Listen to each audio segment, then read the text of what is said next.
warahmatullahi wabarakatuh. Saya Lutfiana Handayani, NIM 20110201447, Prodi Keperawatan S1, Fakultas Ilmu Kesehatan, Universitas Muhammadiyah Purwokerto. Video ini saya buat untuk memenuhi tugas ujian akhir semester pada mata kuliah Bahasa Indonesia. Dalam video ini saya akan menjelaskan 7 materi, yaitu ada bidang kesalahan bahasa, efektivitas fungsi bahasa, psikologi kalimat, penggunaan huruf dalam bahasa Indonesia, penulisan angka, akronim dan penyisahan kata, penggunaan tanda baca, serta yang terakhir ada karya ilmiah. Yang pertama, bidang kesalahan bahasa. Sumber utama kesalahan bahasa ada dua, interlingual dan intralingual. Interlingual maksudnya adalah kesalahan yang disebabkan karena adanya kontak dua bahasa sehingga mengakibatkan terjadinya transfer. Nah, transfer ini ada dua macam, transfer positif dan transfer negatif. Transfer positif yaitu transfer yang mengakibatkan pembelajar bahasa itu mudah mempelajari B2 karena sistem kedua bahasa tersebut sama. Sedangkan transfer negatif yaitu transfer yang mengakibatkan pembelajar bahasa itu sulit mempelajari B2 karena kedua sistem tersebut berbeda. Kemudian intralingual maksudnya yaitu kesalahan yang disebabkan karena kerumitan B2 itu sendiri. Bidang-bidang kesalahan dalam penggunaan bahasa sebagai B2 ada 4. Yang pertama, bidang kesalahan fonologi. Kesalahan yang terjadi karena pembelajar B2 salah dalam hal pengucapan. Hal tersebut bisa terjadi karena interferensi B1-nya. Contohnya pada kata kemarin, dalam bahasa Indonesia kemarin.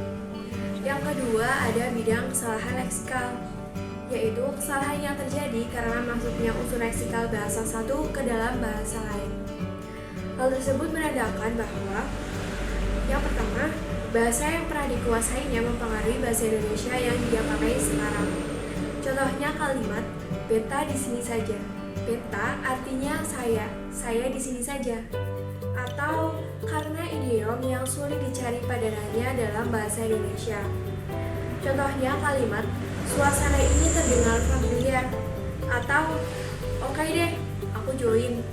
Atau bisa jadi kalimat matur nuwun, aku. Nah, yang ketiga ada kesalahan bidang morfologi, yaitu kesalahan yang terjadi karena fonem tertentu pada B2 ada yang diganti dengan morfem B1. Nah, hal tersebut biasanya karena kuatnya pengaruh dari B1. Contohnya pada kata nemu yang dalam bahasa Indonesia menemukan. Nah, yang keempat yaitu ada kesalahan bidang sintaksis, yaitu kesalahan yang terjadi karena pengaruh B1 atau faktor dari B2 itu sendiri. Yang ketiga, psikologi kalimat. Psikologi kalimat dapat dilihat ada 3. Yang pertama, kalimat berbelit-belit. Beberapa orang jika berbicara pasti ada yang berbelit-belit sehingga pendengar tidak memahami inti dari apa yang mereka bicarakan. Yang kedua, kalimat tidak gramatikal, yaitu kalimat yang pelafalannya kurang baik sehingga mengakibatkan ketidaklancaran berbahasa. Yang ketiga ada kalimat yang menyakitkan hati, yaitu kalimat yang mempunyai arti atau makna menyakitkan hati. Biasanya dapat terjadi karena kondisi pembicara itu sendiri, seperti emosi, stres, sehingga akhirnya dapat menyinggung perasaan orang lain. Yang keempat, penggunaan huruf dalam bahasa Indonesia. Nah, pada materi ini yang akan dibahas ada 3, yaitu huruf kapital, huruf miring, dan huruf tebal. Nah, yang pertama akan dibahas tentang huruf kapital. Huruf kapital ini dipakai pada saat awal kalimat atau kalimat pertama, kemudian huruf pertama nama orang ataupun nama julukan, kemudian awal kalimat ketika langsung, huruf pertama nama agama, kitab, nama Tuhan ataupun nama lain Tuhan, kemudian huruf pertama unsur gelar, jabatan, pangkat, instansi ataupun nama tempat, huruf pertama pada lembaga, organisasi, huruf pertama nama tahun, bulan, ataupun hari, termasuk hari besar atau hari raya, huruf pertama nama bangsa, suku, dan bahasa. Huruf pertama pada nama peristiwa sejarah, geografi, nama negara, lembaga, organisasi maupun pada saat pemberian judul. Yang kedua ada penggunaan huruf miring. Nah, penggunaan huruf miring ini dipakai pada saat penulisan kata atau petikan langsung, kemudian pada saat menuliskan daftar pustaka.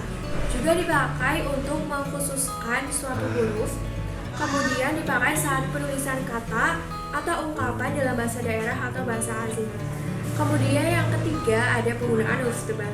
Huruf tebal ini dipakai pada saat mengkhususkan suatu huruf atau suatu kalimat, kemudian juga dipakai pada saat penulisan judul atau subbab. Yang kelima, penulisan angka, akronim, dan pemisahan kata. Di sini ada 3 hal yang dibahas. Yang pertama, penulisan angka atau bilangan. Ada beberapa kaidah dalam penulisan angka dan bilangan, yaitu bilangan dalam teks dituliskan 1 atau 2 huruf, kecuali jika berurutan. Bilangan pada awal kalimat dituliskan menggunakan huruf. Apabila lebih dari 3 huruf, maka susunan kalimatnya harus diubah.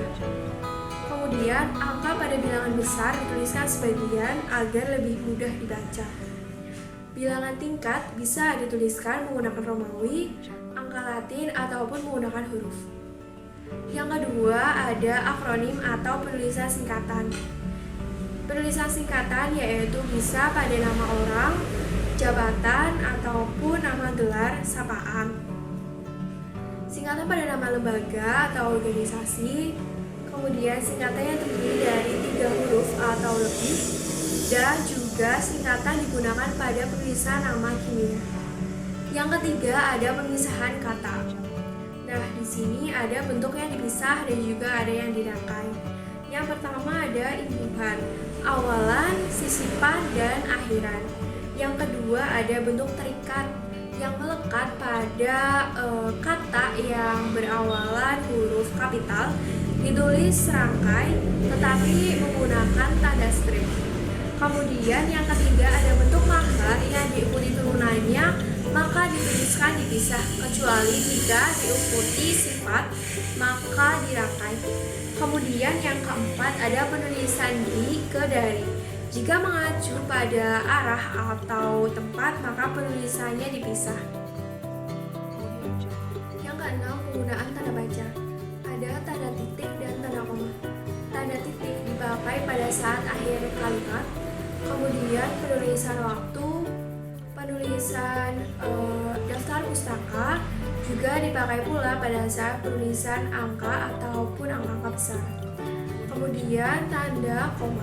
Tanda koma ini bisa dipakai pada unsur rincian, penghubung, penulisan nama gelar, penulisan alamat ataupun daftar pustaka, dan bisa juga dipakai pada penulisan angka desimal. 7. Atau materi terakhir, karya ilmiah. Untuk karya ilmiah ada makalah, membuat hasil pemikiran suatu topik atau masalah. Ada artikel, biasanya dimuat dalam jurnal atau kumpulan artikel. Ada laporan penelitian, merupakan hasil suatu proses kegiatan penelitian. Sistematika makalah pada umumnya yaitu judul, identitas penulis, abstrak. Abstrak ini biasanya ditulis menggunakan 2 bahasa, bahasa Indonesia dan bahasa Inggris. Nah, dalam penulisan abstrak ini berisi rangkuman karya ilmiah agar pembaca mengerti tujuan dan isi dari apa yang akan dibacanya. Kemudian isi ini ada beberapa bab. Bab pertama ada pendahuluan, latar belakang dan rumusan masalah. Bab 2 ada pembahasan berupa hasil penelitian dan kajian teori. Dan bab 3 atau penutup. Kemudian di bawahnya terdapat kesimpulan dan saran. Dan yang terakhir pada akhir makalah disertai daftar pustaka. Sistematika artikel kajian dan artikel penelitian ini tidak beda jauh dengan penulisan makalah. Yang membedakan adalah pada bagian isi. Nah, dalam artikel kajian, isi itu disambung tanpa dipisah dengan subbab. Pada artikel penelitian, penulisan bagian isi terdapat metode penelitian. Dan pada akhir artikel penelitian biasanya terdapat lampiran-lampiran. Sekian beberapa materi yang dapat saya jelaskan. Mohon maaf bila ada kesalahan. Terima kasih. Wassalamualaikum warahmatullahi wabarakatuh.